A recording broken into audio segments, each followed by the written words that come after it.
सध्या social media आणि टीव्हीवर सगळीकडे चर्चा आहे ती बिग बॉसची. पण तुम्हाला कधी प्रश्न पडला आहे का की स्पर्धकांना लाखो रुपये मानधन देणारा आणि कोट्यावधींचा सेट उभा करणारा हा शो स्वतः पैसे कसे कमावतो? बिग बॉसच्या कमाईचे काही मुख्य स्रोत खालीलप्रमाणे आहेत. 1. जाहिराती, ॲडव्हर्टायझिंग रेव्हेन्यू.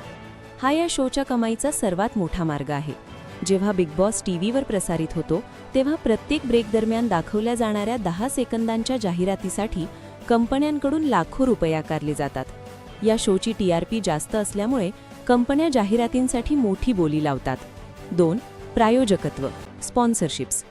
बिग बॉसच्या प्रत्येक सीझनमध्ये अनेक मोठे ब्रँड्स स्पॉन्सर्स म्हणून जोडलेले असतात.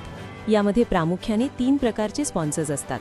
टायटल स्पॉन्सर, शोच्या नावाआधी ज्या ब्रँडचे नाव येते.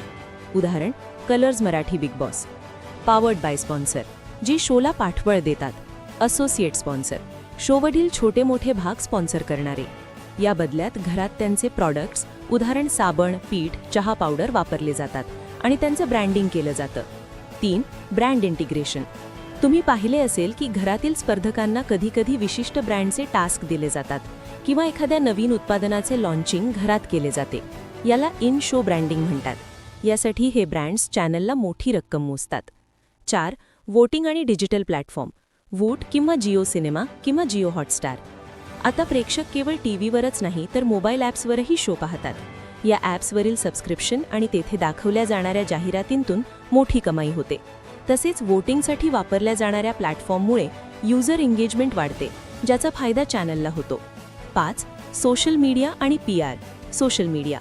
बिग बॉसचे छोटे व्हिडिओ क्लिप्स फेसबुक, इंस्टाग्राम आणि यूट्यूबवर व्हायरल होतात. या डिजिटल कंटेंटच्या व्ह्यूजमधून मिळणारे उत्पन्नही खूप मोठे असते. महत्त्वाची माहिती.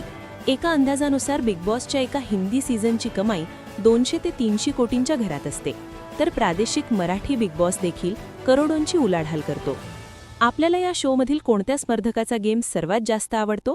आम्हाला कमेंटमध्ये नक्की सांगा.